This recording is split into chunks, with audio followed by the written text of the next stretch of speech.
Bienvenidos a nuestra segunda clase de economía. Ya sabes, te habla tu profe Abelardo Milian Chávez, economista de profesión, y a partir de ahora tu profe de economía. Chicos, hoy vamos a desarrollar tres cosas importantes de la economía. ¿Qué cosa, profe? División de la economía, fines de la economía y métodos de la economía. ¿Está bien? Empezamos con lo primero, con la división de la economía. Miren, chicos, se dice que la economía se divide en dos. La economía se divide en dos. Profe, ¿y en qué se divide? En la economía positiva y la economía normativa. Economía positiva y economía normativa. Chicos, la economía positiva es aquella parte de la economía, es aquella rama de la economía que se encarga de estudiar los hechos económicos, los fenómenos económicos, a los agentes económicos, todo lo que tenga que ver con la economía, pero estudia los fenómenos económicos tal y como son, aunque a veces también se dice tal y como es. Chicos, si yo digo las cosas tal y como son, ¿soy objetivo o subjetivo? Y yo soy objetivo, ¿sí? ¿Por qué, profe? Estoy diciendo las cosas tal y como son. Cada vez que decimos las cosas tal y como son, se dice que somos objetivos. ¿Está bien? Por eso la economía positiva estudia los fenómenos económicos tal como son, se dice que es objetiva, porque no emite opiniones, comentarios, por eso no emite juicios de valor. Chicos, en cambio la economía normativa es la otra parte de la economía, es la otra rama de la economía. Es aquella parte de la economía que se encarga de estudiar los fenómenos económicos, pero estudia cómo debería ser. Si yo te digo cómo debería ser algo, ¿soy objetivo o subjetivo? Soy subjetivo, porque estoy dando mi comentario, mi opinión, lo que yo considero. ¿Está bien? Por lo tanto, chicos, ahí sería economía normativa. Se dice que de primero estudia cómo debería ser. Y además de ello es subjetiva, porque emite ¿qué cosa, profe? Juicios de valor. Cada uno va a decir su comentario, su opinión, lo que considera que debería ser. ¿Está bien? Por eso, miren, chicos, por ejemplo, el año pasado, el año 2024, la inflación en el Perú fue de 2,4%. La inflación fue 2,4%. Si yo te digo que la inflación del año 2024 fue 2,4%, ¿es economía positiva o normativa? Eso es economía positiva. Te estoy diciendo las cosas tal y como son. ¿Está bien? Ahora, en cambio, si yo digo, chicos, yo creo que la inflación debería ser, en el año 2025, la inflación debería ser 1%. ¿Eso es economía positiva o normativa? Eso es normativa. Yo te digo lo que debería ser. Alguien por ahí me dice, no, profe, yo considero que la inflación debería ser 0%. Tú me dices que la inflación debería ser 0%, es economía normativa. Estamos diciendo lo que debería ser. Y obviamente somos subjetivos. Cada uno va a dar su propio comentario, su propia opinión. ¿Está bien? Ahí está, chicos. Hoy en día el salario mínimo legal en el Perú para este año, año 2025, profe, ¿cuánto es? 1.130 soles. Si yo te digo que el salario mínimo legal en el Perú es 1.130 soles, ¿eso es economía positiva o normativa? Eso es economía positiva. Te estoy diciendo las cosas tal y como son.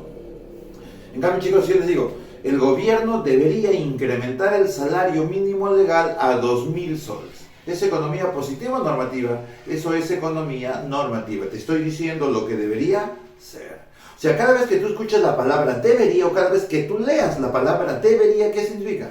Que es economía normativa. ¿Está bien? Listo, chicos. Un último ejemplo.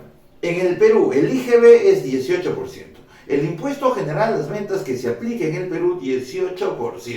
Si yo te digo que en el Perú el IGB es 18%, eso es economía positiva. Estoy diciendo las cosas tal y como son.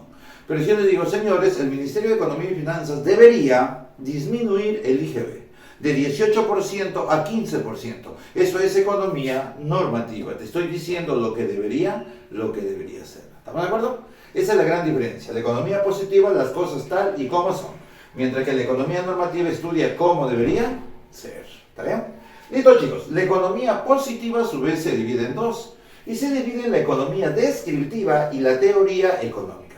La economía descriptiva y la teoría económica, como su nombre lo dice, la economía descriptiva, chicos, se encarga de describir. Se encarga de describir cómo está la economía hoy en día y cómo ha estado en el pasado. Porque podemos describir el presente y podemos describir el pasado, pero nosotros no podemos describir el futuro, sí el presente y el pasado. O sea, la economía se encarga de describir cómo estaba la economía antiguamente y cómo está hoy en día la economía. De eso se encarga la economía descriptiva. Por eso que se dice que la economía descriptiva se encarga de recolectar datos de la realidad económica, para luego presentarlo a través de tablas o cuadros estadísticos. Profe, ¿quién se encarga de hacer todo eso? Una institución de manera obligatoria en el Perú. Profe, ¿quién se encarga? El Instituto Nacional de Estadística e Informática. Es su responsabilidad. O sea, para llevar a cabo la economía descriptiva en el Perú tenemos una institución que es su responsabilidad. Para eso ha sido creada. Profe, ¿quién? El Instituto Nacional de Estadística e Informática. Profe, ¿y el Banco Central de Reserva? También hace economía descriptiva, pero no es su responsabilidad. La responsabilidad del Banco Central de Reserva es, ¿qué cosa, profe? Desarrollar y aplicar en el Perú la política económica monetaria, que en unos minutos más lo desarrollamos. ¿Ya, chicos? Profe, ¿y cómo se hace la economía descriptiva? Es así más o menos. Para eso hemos puesto esta tablita aquí. ¿Recuerdan qué cosa es la economía descriptiva? Se encarga de recolectar datos de la realidad y luego lo presenta a través de tablas o cuadros estadísticos. Como esa tablita, por ejemplo. Acá solamente, chicos, es solo como ejemplo. Hemos puesto el año y la tasa de inflación que ha existido en el Perú. Miren, en el año 2022 la inflación que ha tenido el Perú ha sido 7.8%. ¿Qué significa eso? Que si al empezar el año un pantalón costaba 100 soles, al terminar costaba 107 soles con 80 céntimos. Prácticamente 108 soles. Esa ha sido la inflación en el año 2022. Pero bien, en el año 2023 la inflación bajó. La inflación ha sido de 3,4%. Profe, en el año 2024 la inflación bajó, ha sido 2,4%. Profe, ¿qué está haciendo ahí? Estoy haciendo economía descriptiva. Estoy presentando en una tabla, un cuadro estadístico, cómo han dado la inflación en el Perú. Pero así como lo hago para la inflación, yo podría hacerlo para las reservas internacionales netas, para el desempleo del Perú, para la balanza comercial, es decir, para las exportaciones y las importaciones, para la inversión del Perú, para el Producto Bruto Interno, etc. ¿Pero qué estamos haciendo? Economía descriptiva. Estamos describiendo cómo ha estado la economía del Perú en los años anteriores y actualmente. ¿Está bien? Hacer eso se llama economía descriptiva. Pero chicos, imagínense ustedes que yo estoy estudiando, estoy analizando la economía descriptiva, las tablas estadísticas de la economía del país. Y yo en ese momento me doy cuenta que en el Perú existe, por ejemplo, imagínate que en el Perú existe, por ejemplo, 90% de desempleo. Si yo me doy cuenta que en el Perú existe 90% de desempleo, chicos, ¿estaríamos bien o estaríamos mal? Estaríamos recontra mal. ¿Por qué, profe? Porque si en el Perú existe 90% de desempleo, significa que de cada 100 personas que buscan trabajo, 90 no encuentran, solo 10 encuentran. Estaríamos súper mal. Y en ese momento los economistas nos vamos a preocupar y nos vamos a tratar de buscar las posibles explicaciones a ese problema. ¿Cuáles son las causas que provocaron ese problema? Y una vez que sabemos cuáles son las causas que lo originaron, vamos a plantear las posibles soluciones a ese problema económico. Cuando nosotros nos ponemos a escribir por qué se dio el problema, cuáles son sus causas y cuáles serían las soluciones a ese problema, ¿sabes cómo se llama eso? A eso se llama teoría económica. Estamos desarrollando teorías económicas. ¿Está bien? Los economistas podemos desarrollar teorías económicas. Solo que la teoría económica se divide en dos. La teoría microeconómica y la teoría macroeconómica. O si tú prefieres, la microeconomía y la macroeconomía. Chicos, micro es pequeño. Por eso es que a la microeconomía a veces le llaman teoría de los precios. Se encarga de estudiar los precios de manera individual, producto por producto, el precio de cada uno de los productos.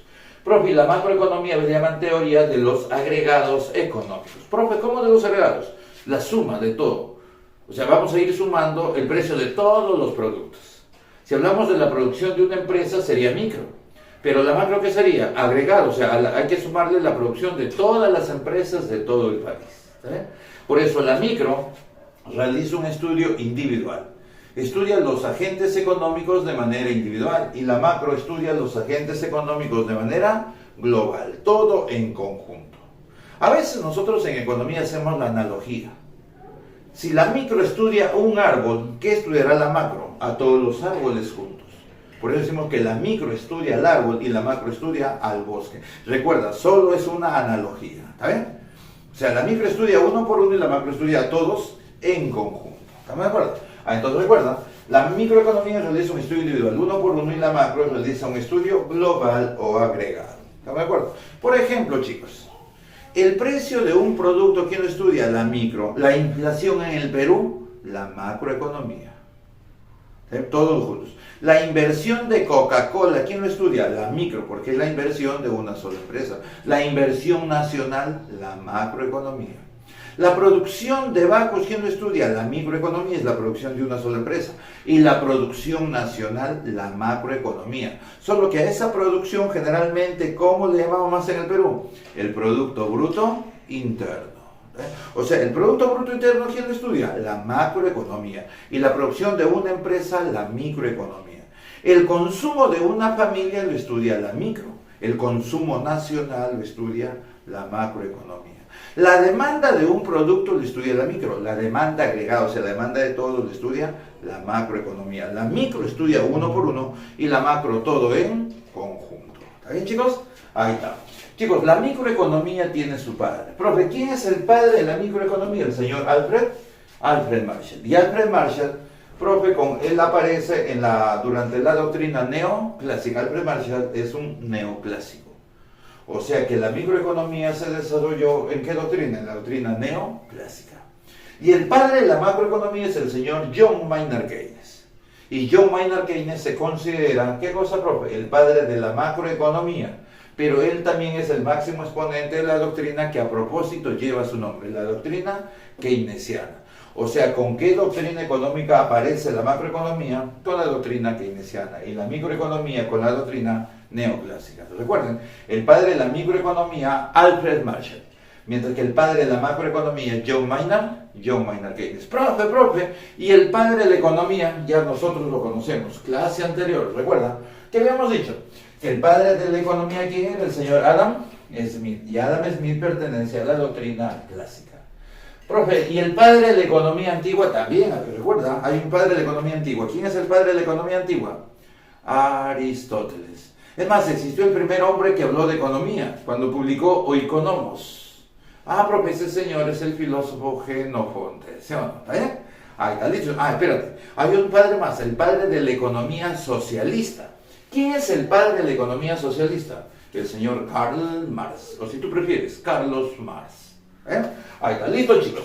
Y esa vendría a ser el estudio de la economía positiva. Ahora, chicos, la economía normativa no se divide, pero la economía normativa tiene una subrama llamada la política económica.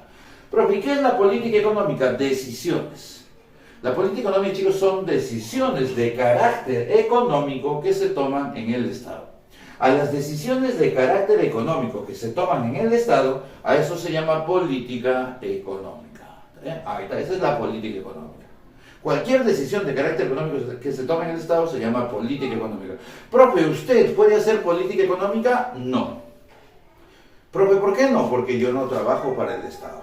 Yo puedo hacer teorías económicas, pero no política económica, porque yo no estoy trabajando para el Estado. Cuando yo sea ministro de Economía, ahí sí podría hacer política económica, ¿sí o no? O cuando yo sea parte del directorio del Banco Central de Reserva, ahí sí política económica.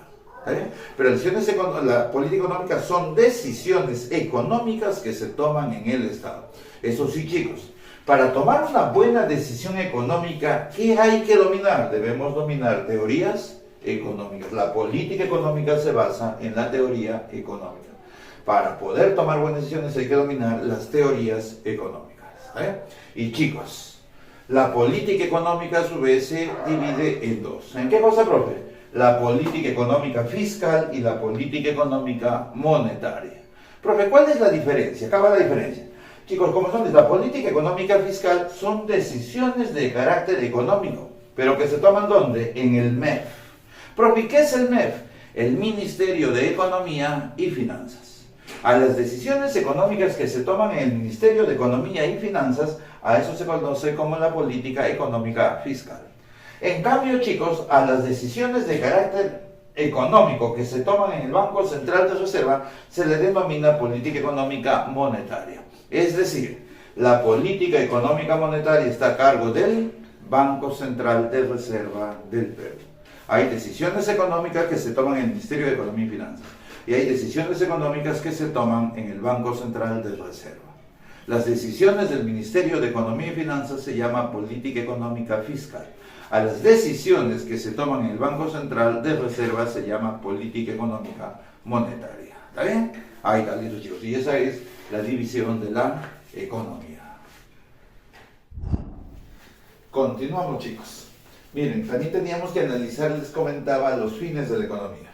Chicos, la economía tiene dos fines, el fin teórico y el fin práctico. En teoría, la economía lo que quiere es que las personas tengamos conocimiento, pero que tengamos conocimiento de los principios, de las leyes, de las teorías y de los modelos económicos, para que cuando tomemos decisiones podamos tomar la mejor decisión posible. Por eso chicos, cuando el presidente quiere nombrar ministro, mira, ministro de Transportes y Comunicaciones puede ser cualquier persona, ministro de Cultura puede ser cualquier persona, ministro del Interior puede ser cualquier persona. Pero chicos, ministro de Economía no puede ser cualquier persona. Profe, ¿por qué no? Tiene que cumplir con el fin teórico. Tiene que tener conocimiento de los principios, de las leyes, de las teorías y de los modelos económicos, para que cuando tome decisiones, sus decisiones sean las mejores posibles. Porque recuerda que la decisión que tome el ministro de Economía no lo va a afectar solamente a él y a su familia, lo va a afectar a los 34 millones de peruanos. Entonces tiene que saber tomar buenas decisiones. Para eso debe cumplir con el fin teórico. ¿Está bien? Chicos, pero además debemos cumplir con el fin práctico. Profe, ¿cuál es el fin práctico de la economía? Chicos, la economía está buscando, la economía busca y desea alcanzar, desea lograr en algún momento el bienestar general. Profe, ¿qué significa el bienestar general? Esa palabra general significa para todos.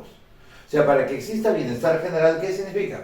Que deberíamos tener bienestar, pero todos. Si todos logramos tener bienestar, entonces estaríamos cumpliendo con el fin práctico. Lamentablemente en el Perú no existe bienestar general, porque para que exista bienestar general todos deberíamos satisfacer por lo menos nuestras necesidades básicas. Es decir, todos tendríamos que tener alimentación, vestido, vivienda, salud y descanso. Y en el Perú, chicos, lamentablemente no todos tenemos una adecuada alimentación. Hay muchos niños con desnutrición en el Perú. No todos tenemos vestido. Hay lugares en la sierra y en la selva del Perú donde la gente todavía sale a pasear descalzo, no usa calzado. O sea, profe, porque no tiene el vestido. Muchas personas no tienen vivienda. Aquí mismo en Lima, la gente no tiene vivienda, por eso invade un arenal, un cerro, ahí está viviendo. Pero una invasión no es vivienda, una vivienda es una casa, una construcción, pues, chicos.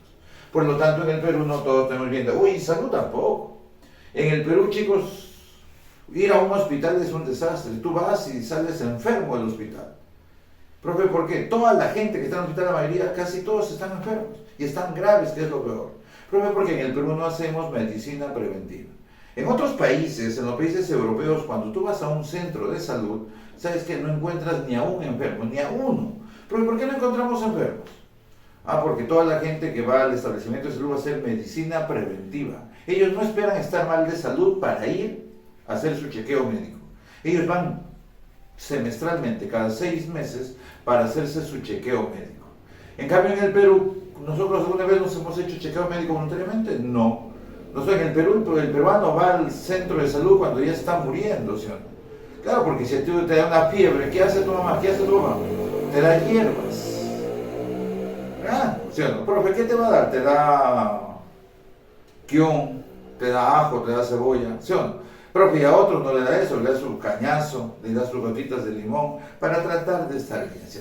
Profe, ¿y cuándo te llevan al centro de salud? Cuando ya estás casi muerto. De verdad, chicos, en el Perú no existe la cultura de hacer medicina preventiva. Por lo tanto, en el Perú hay mucha gente que está mal de salud, solo que no lo sabe. ¿Pero por qué? Porque no hace medicina preventiva. En un país europeo tú vas a algún establecimiento y le dices, señor, está muy mal. Tú dices, pero doctor, estoy perfecto. Le dicen, no, señor, usted tiene prediabetes. O sea, descubren que pronto vas a entrar a diabetes y no te curas. Por eso a partir de ahora para usted está prohibido tal cosa, tal cosa, tal cosa. Te prohíben una serie de cosas, pero no dejan que te llegue la diabetes. En el Perú, ¿cuándo un peruano se entera de que está con diabetes? Cuando tiene una heridita que no sana. El doctor dijo, lo siento, tienes diabetes. Me dice, no, pero ¿cómo hacemos para curar mi herida? Hay que amputar, y te amputan. ¿Sí? No, de verdad, pues, chicos. Así es en el Perú. El peruano no tiene esa costumbre de ir a hacer medicina preventiva. Vamos cuando ya estamos graves. ¿Qué significa, profe? Que en el Perú no todos tenemos una buena salud. Por lo tanto, en el Perú no existe bienestar general. No hay bienestar para todos, porque no todos hemos logrado satisfacer por lo menos las necesidades básicas. En el Perú la economía está buscando el bienestar general. El problema es que todavía no lo hemos logrado. ¿Está bien? Ahí está, listo chicos, y esos son los fines de la economía. El fin teórico y el fin práctico.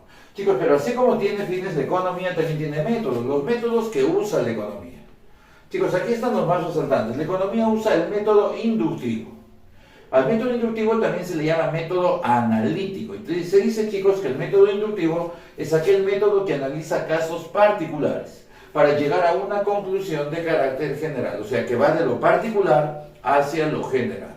Por ejemplo, chicos, esto que te voy a enseñar por acá se llama la ley de la demanda. Y para descubrir la ley de la demanda se hace esto, mira, profe, a ver, imagínate que chequeamos la papa, y si el precio de la papa sube, ¿tú comprarías más papa o menos papa? Si el precio sube, tú compras menos papa, ¿sí o no? Mira, si el precio de un producto sube, la gente compra menos de ese producto. Ahora, y si el precio del pollo sube, ¿tú comprarías más pollo o menos pollo? Menos pollo. Pero y si el precio de los televisores sube, la gente compra menos televisores. Y si el precio de los zapatos sube, la gente compra menos zapatos. Y si el precio de los automóviles sube, la gente compra menos automóviles, ¿sí o no? Pero también al revés, ¿eh? Si el precio de los televisores baja, la gente compra más televisores. Y si el precio de los zapatos baja, la gente compra más zapatos, ¿sí o no? Por eso, miren chicos, cada vez que el precio de la papa sube, la cantidad demandada de papa disminuye, o sea, la gente compra menos papa. Si el precio del pollo sube, la gente compra menos pollo. Y si el precio del televisor sube, la gente compra menos televisores. Hemos analizado algunos casos particulares y en todos se cumple lo mismo. ¿Qué cosa, profe? Que cada vez que el precio de cualquier producto sube, su cantidad demandada, o sea, la cantidad que la gente compra disminuye. Pero también se cumple al revés. Si el precio baja, la cantidad demandada sube. ¿Sí o no? Por lo tanto, profe, mira, hemos analizado 3 casos particulares y vamos a llegar a una conclusión de carácter general. ¿Qué vamos a decir en conclusión? Que cada vez que el precio de cualquier producto sube, por eso el producto X, su cantidad demandada baja, la gente compra menos de ese producto. Pero si el precio baja, la gente compra más de ese producto. A esto que está por acá, ¿sabes cómo se llama? Se llama la ley de la demanda. ¿Qué método hemos usado? Hemos usado el método inductivo. Hemos analizado casos particulares para llegar a una conclusión de carácter general. Ahí está, ese es el método inductivo. Bacán, bro. Así es el método inductivo, ¿verdad? Listo, chicos, existe también el método deductivo. Solo que, chicos, al método deductivo también se le llama método sintético. Es muy parecido al método inductivo, es prácticamente igual al método inductivo, es casi como el método inductivo, es lo mismo, pero al revés. Pero ¿cómo que lo mismo por al revés? Porque aquí, mira, ya conoces la ley general y vas a ir a analizar un caso particular. Vas de lo general hacia lo particular. Y todos nosotros, por ejemplo, que conocemos la ley de la demanda. ¿Y qué me dice la ley de la demanda? Que si el precio de un producto sube, su cantidad demandada baja. Pero si el precio del producto baja, su cantidad demandada sube, ¿sí o no? O sea, si el precio sube, si el precio de cualquier producto sube, la gente compra menos. Pero si el precio baja, la gente compra más. Ya conocemos la ley de la demanda.